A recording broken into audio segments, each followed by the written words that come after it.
और मैं इस देश में आया सऊदी अरेबिया से जब पहली गल्फ वॉर हो रही थी। उस जंग की वजह से हम यहाँ पे फंस गए थे।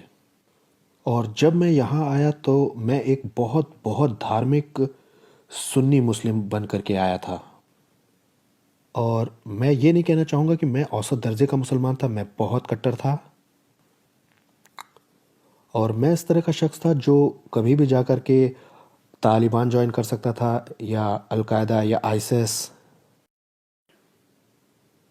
मुझे पक्का यकीन था कि इस्लाम ही सच्चा मज़हब है। मुझे पूरा यकीन था कि बाकी सारी दुनिया, चाहे उन्हें पता हो या ना पता हो, लेकिन वो इस्लाम के साथ जंग में हो और मुझे अपने मज़हब को बचाने की ज़रूरत है, अब चाहे उसका मतलब लोगों को मारना ही क्यों ना हो।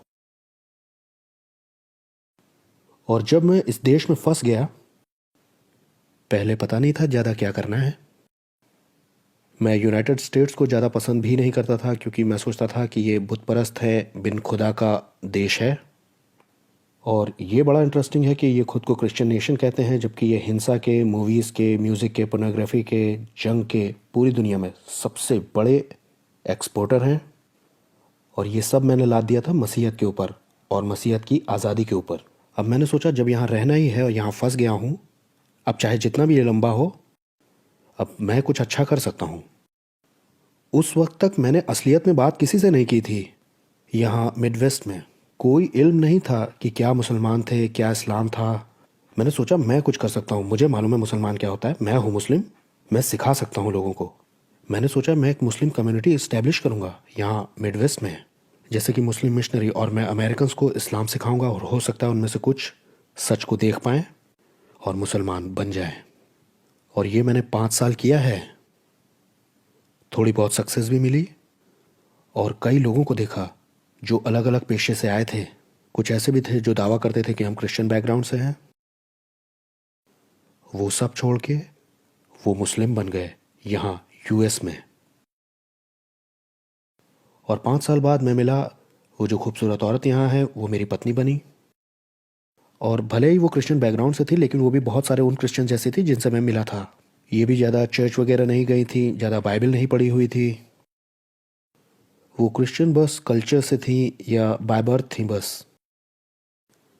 तो जब इन्होंने मुझसे शादी की, इन्हें अचानक एक बहुत अहम फैसला लेना था। वो मुसलमान बन सकती थी, जो कि मैं भी चाहता था, और या तो इन्हें सीरियस होना था यीशु के पीछे चलने के बारे में। और हमारी शादी का ज़्यादा समय नहीं बीता था, वो प्रेग्नेंट हुई हमारी पहली बेटी के साथ। और तब अचानक अब उसने महसूस किया कि उसे एक फ़ैसला लेना है जिससे 2 जिंदगियां इफेक्ट होंगी, उसकी और उसके पैदा होने वाले बच्चे की, और आगे भी होने वाले बच्चों के विश्वास की। तो उसने यीशु को चुना। और वो जल्दी ही समझ गई कि मैं बहुत आसानी से समझने वालों में से नहीं हूँ। एपोलोजेटिक्स की वजह से या अलग अलग आर्ग्यूमेंट्स की वजह से मेरे साथ यूहन्ना 3:16 बांट के भी ज़्यादा कुछ फ़र्क पड़ा नहीं। इकलौता हथियार जो उसके पास था इस जंग को लड़ने के लिए अपने हस्बैंड के बिहाफ पर, वो थी प्रार्थनाएं। तो उसने प्रार्थना की, उसने हर रोज प्रार्थना की कि परमेश्वर मुझसे बात करें। उसने वापस चर्च जाना शुरू किया, बाइबल पढ़ना शुरू किया, और उसे लगा कि उसे दूसरों को भी इकट्ठा करना चाहिए प्रार्थना करने के लिए, खुदा के सामने मेरे लिए। तो जल्द ही लगभग 2 साल के अरसे में, और फिर हमारे पास थे दर्जन भर, फिर सैकड़ों, और फिर हजारों मसीही विश्वासी प्रार्थना करते हुए किसी मुसलमान शख्स के लिए जिससे वो कभी मिले नहीं, ताकि खुदा खुद को दिखाए। तो इसके 2 साल के बाद खुदा ने मेरे दिल में काम करना शुरू किया। और मैंने बताया आपको कि मैं डिवाउट था, मैं उतना रास्तबाज मैं समझता हूँ कि था जितना कि हो सकते हैं। और मुसलमान शख्स होकर के मुझ में कंफर्टेबल फीलिंग थी कि अगर मैं मरता हूँ तो मैंने इतने अच्छे काम तो किए हैं कि मैं खुदा के सामने जब जज किया जाऊँगा तो मैं जन्नत जा सकूँगा। और अचानक ही खुदा ने मुझे दिखाना शुरू किया कि मेरा दिल उतना पाक है नहीं जितना कि मैं समझता हूँ। जबकि मैंने लोगों को दिखाया था एक अच्छा फ्रंट, उन सबको जो कि मेरे चारों तरफ थे, मुस्लिम कम्युनिटी, नेबर्स, फैमिली और जो भी लोग थे। खुदा बाहर से ज़्यादा अंदर देखता है। वो रूह के अंदर देखता है, इंसान के दिल में। और उसे पता था मेरा दिल भरा हुआ है घमंड से, जलन से, हवस से, कट्टरता, गुस्से से और माफ़ न करने से। और वो मुझसे बेवकूफ़ नहीं बन रहा था। और मैंने महसूस किया कि जो स्टैंडर्ड मैंने खुद सेट किया है अपने दिमाग में खुदा की रास्तबाजी, उसकी पाकीज़गी का, जो वो चाहता है जन्नत के लिए, वो बहुत ऊंचा है जितना कि कभी मैंने सोचा उससे। वो पहुंच से बाहर है मेरे लिए।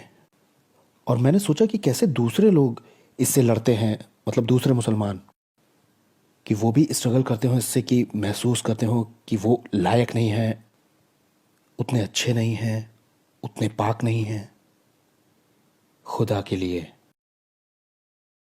और मैं बिल्कुल भी कन्विंस नहीं था इस पॉइंट तक कि खुदा तक पहुंचने का कोई दूसरा रास्ता होगा। मैं कन्विंस था कि मुझे और अच्छा होना पड़ेगा, मुझे और हार्ड ट्राई करना होगा अच्छा मुसलमान बनने के लिए। ज़्यादा कुरान पढ़ो, ज़्यादा याद करो, ज़्यादा दुआ करो, एक्स्ट्रा प्रेयर, ज़्यादा रोज़े रखो, और जो कुछ कर सकते हो करो, ताकि इसमें से निकल सकूं अपने पाप के बोझ से। इसी बीच मेरी पत्नी वैसे महीनों महीनों बुलाती रही कि चर्च अटेंड करूं उसके साथ। तो मैंने चर्च जाना शुरू कर दिया और मैं घबराया नहीं चर्च की सर्विस से। मेरे इर्द गिर्द क्रिश्चियंस रह चुके थे जो कहते थे कि हम क्रिश्चियंस हैं और बाद में मुस्लिम बन गए थे। मेरा सामना बाइबल से अनगिनत बार हो चुका था। लेकिन मैंने सोचा कि चर्च जाके हो सकता है मुझे ज़्यादा सीखने को मिल जाए, हो सकता है ये मेरी ही मदद करे। मेरी अपोलोजेटिक्स में, जिसमें क्रिश्चियन से मेरी बहस होती है, मुझे मदद मिलेगी उन्हें दिखाने में कि क्यों वो गलत हैं और इस्लाम सही है। और किसे पता कि हो सकता है मुझे ऐसे क्रिश्चियंस मिल जाएं चर्च में जो कि अच्छे कैंडिडेट हो मुस्लिम बनने के लिए, या हो सकता है ऐसे ही किसी तरह का कुछ फेवर मिल जाए खुदा के साथ। तो मैं चर्च में बैठा हूँ संडे मॉर्निंग्स में। मुझे लगता है शायद 6 से 8 हफ्ते इस प्रोसेस में। और पास्टर क्रूज के बारे में प्रचार कर रहा था, तो तुरंत ही मैं दिमाग से कहीं निकल लिया, क्योंकि क्रॉस ही तो सबसे मुश्किल बात थी अगर आप कहना चाहें तो, जो कि प्रॉब्लम थी मेरी क्रिश्चियनिटी के गॉस्पेल के साथ। क्योंकि मुसलमान होने पर मैं यीशु की खुदाई पर यकीन ही नहीं करता था, ना इसकी कोई ज़रूरत थी, ना ही इसका कोई लॉजिक बनता था कि एक आदमी मरे सब लोगों के लिए। और मैं ऐसे ये तो नॉनसेंस है, और मैं दिमाग से टहलने निकल गया। तो वहाँ बैठे हुए मैं दूसरी चीज़ें सोचने लगा, लेकिन एक ख्याल मेरे दिमाग में आया कि क्या ये अच्छा नहीं होगा, क्या ये बढ़िया नहीं रहता अगर गॉस्पेल सच्चा होता। क्या ये वही समस्या नहीं बता रहा जिससे तुम अभी गुजर रहे हो, उसी समस्या से जिससे तुम स्ट्रगल कर रहे हो अभी इस वक्त अपने दिल में। मैंने सोचा हाँ, लग तो रहा है। मुझे वैसे सारे कारण पता थे कि ये सच क्यों नहीं है। और मैंने सोचा मेरा मतलब है, कैसे मैं एक्सेप्ट कर सकता हूं, मैं कभी कैसे यकीन कर सकता हूं कि खुदा, जो कि हर एक चीज से बड़ा है, जिसने सब कुछ बनाया है, जो लिमिटलेस है, लिटरली जो लिमिटलेस है, वो हलीम होकर खुद को जलील होने देगा, इंसान के रूप में आकर के, बच्चा बनकर के पैदा हो। ये कितना वाहियात है। और यहां तक कि एक कदम आगे बढ़कर के भी सोचा कि मेरा खुदा,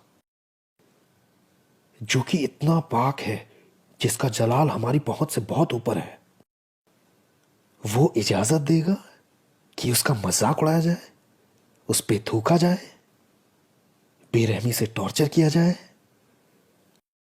और फिर नंगा करके क्रूस पे ठोक दिया जाए।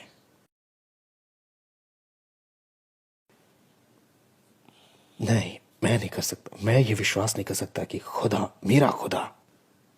और मैंने अपने दिमाग में सोचा अगर ये सच है तो मैं अभी भी एक ऐसे शख्स को ढूंढ रहा हूं जो मुझे समझा सके कि इस बात का कोई मतलब बनता है। और मैंने कहा, खुदा, अगर ये सच है तो आपको मुझे दिखाना है कि इसका मतलब बनता है। आपको मुझे दिखाना पड़ेगा कि क्यों। और तब बूम, मुझे अचानक एक दर्शन दिखाई दिया। और ये बहुत अजीब है क्योंकि मैंने बिल्कुल नहीं सोचा था कि खुदा मुझे जवाब देगा। बिल्कुल ईमानदारी से बता रहा हूं। और मैं हूं ही कौन? मैं कुछ नहीं हूं। चर्च में हजारों के बीच में बैठा एक शख्स हूं बस। क्यों खुदा सुन रहा होगा? क्यों उसे परवाह होगी कि मेरे दिमाग में क्या चल रहा है या मेरे दिल में? लेकिन खुदा ने मुझे एक विजन दिया और अचानक वो कुर्सियां, वो पास्टर सब चले गए। सारी आवाजें चली गईं और मैं अपने सामने सिर्फ एक ही चीज देख पा रहा था, एक पथरीला पहाड़ और मेरे सामने एक शख्स जो क्रूस पे चढ़ाया हुआ है और वो खून से सना है सिर से पांव तक, पिटा हुआ और पहचान से बाहर है। लेकिन मुझे ये पता था कि वो यीशु हैं। बस पता था मुझे।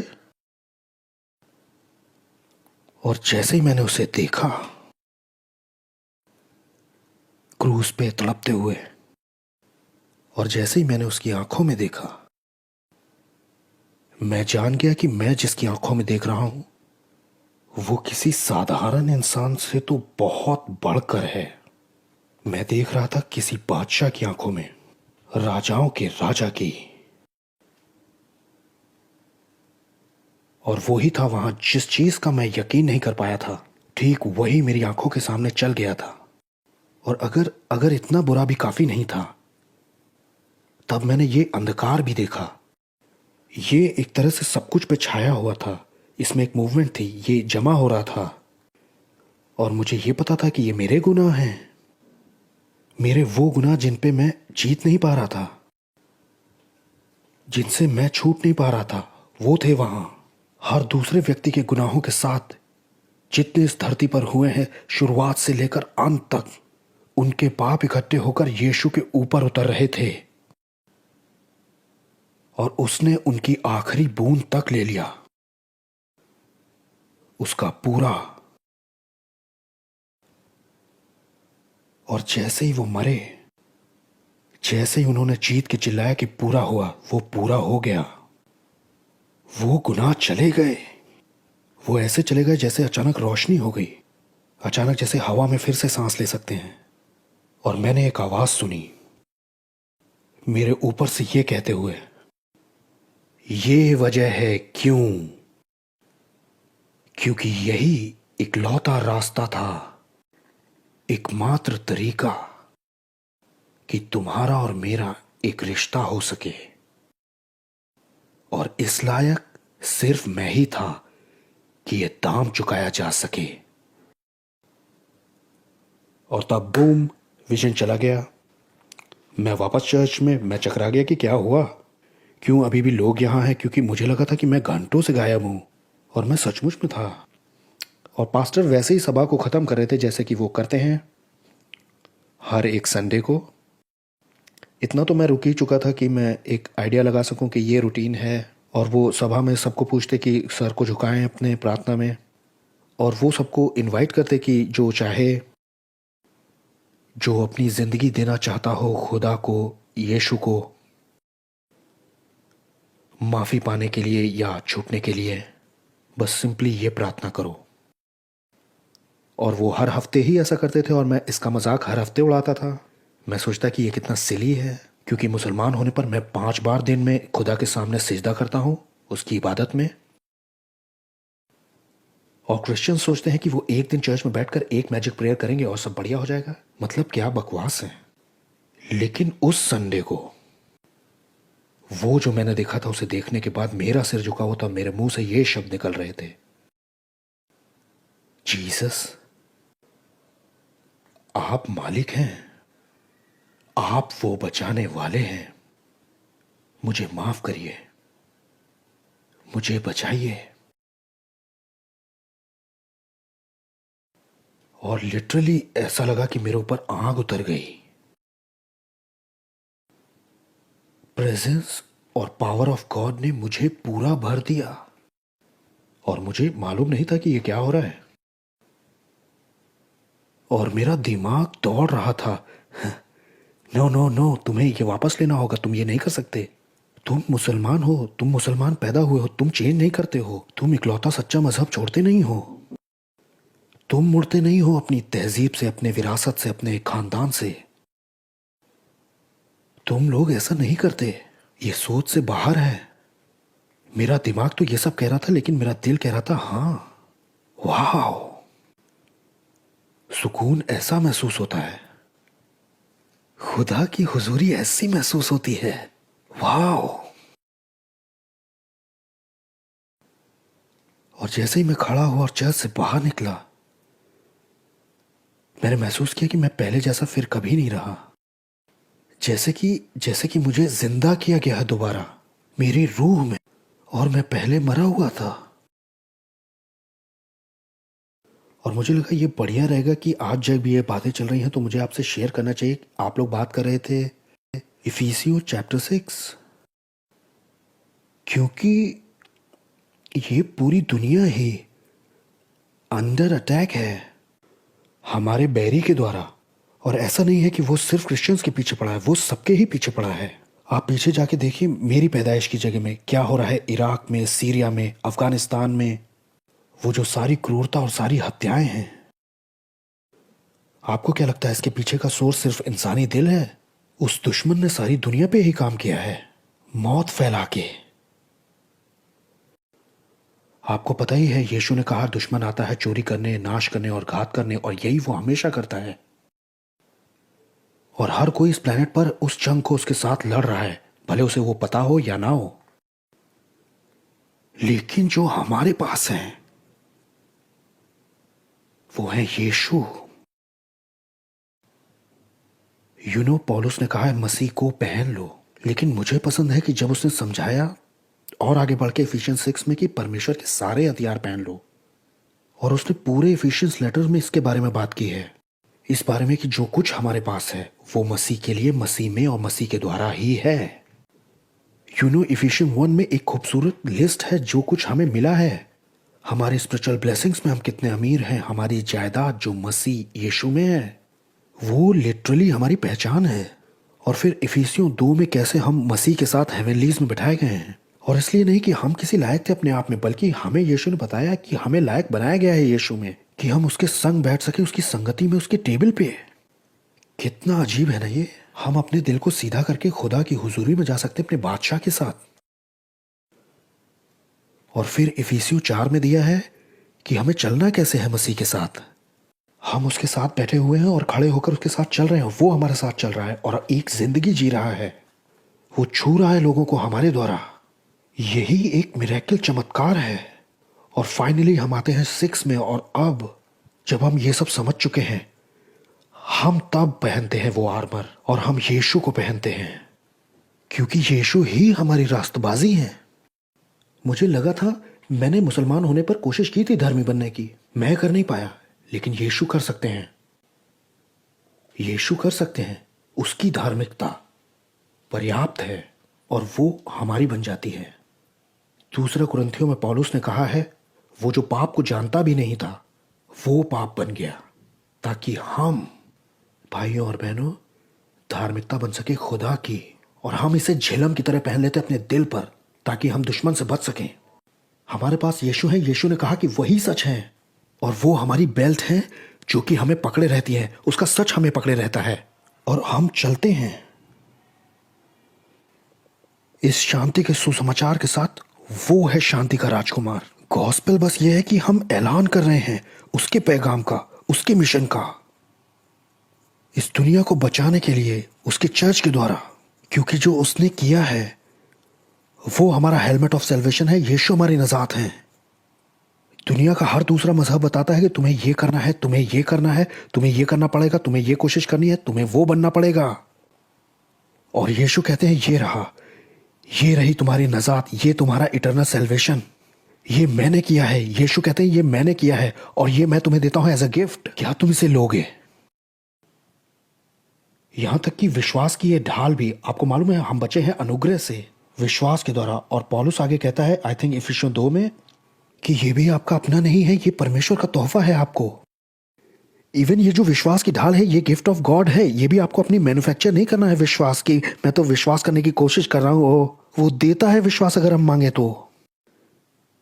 ये है हमारी ढाल। और फिर वर्ड ऑफ गॉड भी है, खुदा का कलाम और दुआएं। ये वो हथियार हैं जिनसे यीशु का एक चेला लड़ता है। खुदा का कलाम, खुदा की ताकत और खुदा की सामर्थ। और इनमें से मेरे पास पहले कुछ भी नहीं था, लेकिन अब मेरे पास है यीशु की वजह से। अब मेरे पास सब कुछ है। और मैं जो कुछ हूं, जो मेरी विरासत है, जो खुदा के वादे हैं, वो सब मसीह यीशु में हैं। And praise him for it.